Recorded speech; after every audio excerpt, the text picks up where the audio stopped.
प्यारे बच्चों, आज हम लोग हिंदी के काव्य खंड के अंतर्गत महादेवी वर्मा के जीवन के विषय में पढ़ेंगे और इसे आप लोग ध्यान से सुनिएगा तथा इनका जीवन परिचय, साहित्यिक परिचय, रचना और भाषा शैली को अपने हिंदी की एयर कॉपी में अवश्य लिखकर याद कर लीजिएगा।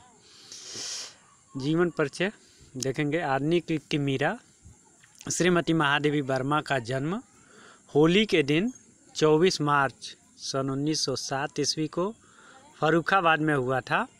उनके पिता श्री गोविंद प्रसाद वर्मा प्रतिष्ठित कवि थे और माता श्रीमती हेमरानी देवी कवयित्री थीं। 9 वर्ष की बाल्यावस्था में ही श्री स्वरूप नारायण वर्मा के साथ इनका विवाह हो गया। विवाह के बाद उनकी विद्यालयी शिक्षा गतिशील न रह सकी। उनका पारिवारिक जीवन सुखमय नहीं रहा। बाद में इन्होंने प्रयाग विश्वविद्यालय से एमए संस्कृत की परीक्षा ससम्मान प्रथम श्रेणी में उत्तीर्ण की। वे बहुत समय तक प्रयाग महिला विद्यापीठ की प्राचार्या रहीं।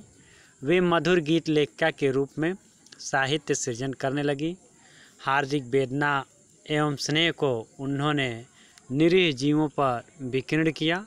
वे छायावादी सशक्त गीतकार के रूप में उभर कर आई तथा आधुनिक की मीरा कहलाई। कभी कभी यह प्रश्न परीक्षा में आता है कि आधुनिक की मीरा के नाम से किसे जाना जाता है, तो इसका उत्तर होगा महादेवी वर्मा। वे उत्तर प्रदेश विधान परिषद की सदस्या भी रहीं। भारत सरकार ने उन्हें सन 1956 ईस्वी में पद्म भूषण की उपाधि से विभूषित किया। यद्यपि महादेवी वर्मा कवयित्री के रूप में लोकप्रिय हैं। कवयित्री, कवि का स्त्रीलिंग कवयित्री होता है। कैसे लिखा जाता है इस शब्द को आप लोग ध्यान से देख लेंगे। कवयित्री के रूप में लोकप्रिय रहीं, परंतु वे एक सशक्त गद्य लेखिका भी थीं। यद्यपि काव्य में वे कल्पना के पंख लगाकर आकाश विरहिणी हैं, लेकिन गद्य में वे पथरीली और उबड़ खाबड़ यथार्थ की भूमि पर उतर कर आई हैं। अतः काव्य के अतिरिक्त गद्य के क्षेत्र में भी उनकी देन कम नहीं। हिंदी जगत की यह साधिका 11 सितंबर सन 1987 ईस्वी को चिर निद्रा में लीन हो गई। साहित्यिक परिचय। महादेवी वर्मा अपने जीवन के प्रारंभिक काल से ही हिंदी साहित्य की सेवा में संलग्न रही। उन्होंने गद्य तथा पद्य दोनों क्षेत्र में रचना की हैं।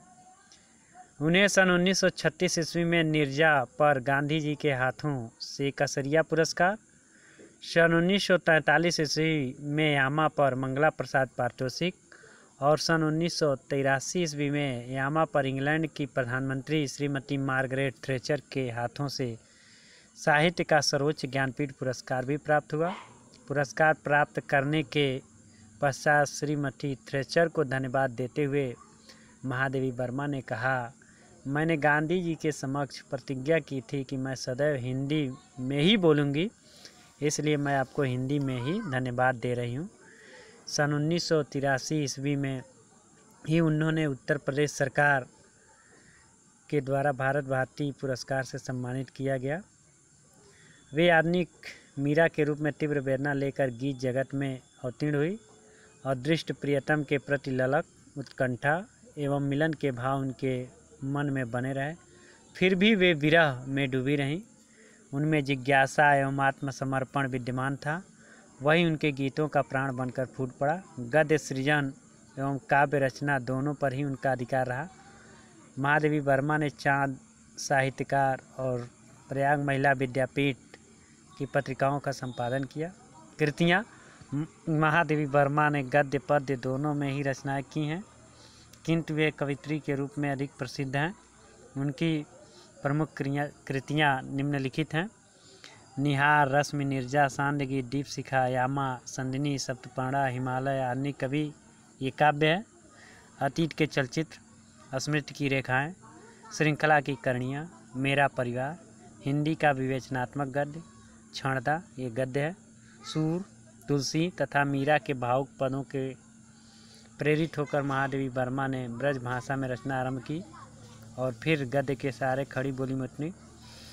श्रृंगारमयी, अनुरागमयी, भारत जननी, भारत माता तथा तेरी आरती उतारूं, माँ भारती जैसी कविताओं में राष्ट्र प्रेम के साथ साथ अनंत वेदना रूपी कमल के पुष्पों से अपना आंचल भरकर उन्होंने खड़ी बोली के पद्य तथा गद्य दोनों क्षेत्रों को सुरभित किया।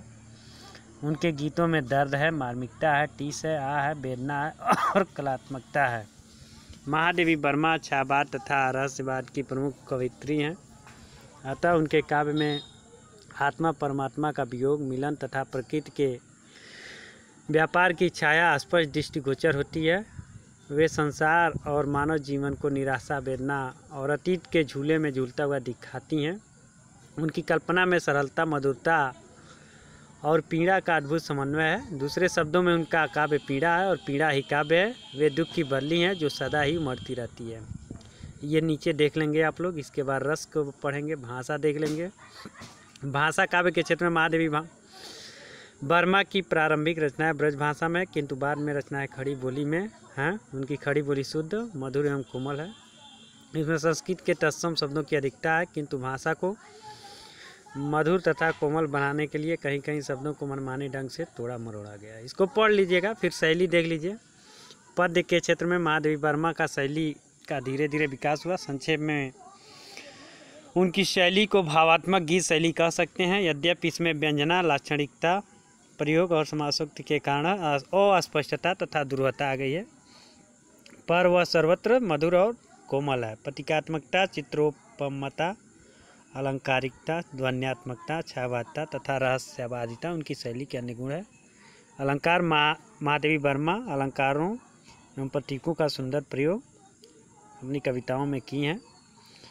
उन्होंने पारंपरिक एवं नवीन उपमाओं और प्रतीकों का सुंदर विधान अपनी कविता में किया है। हिंदी साहित्य में स्थान माँ देवी जी की वाणी की देवी सरस्वती का वरदान था।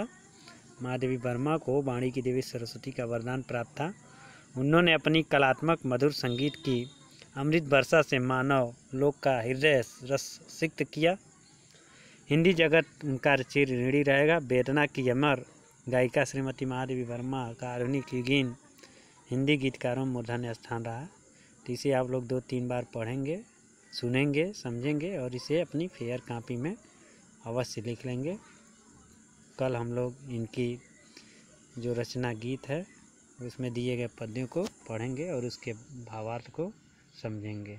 आज के लिए बस इतना ही। धन्यवाद।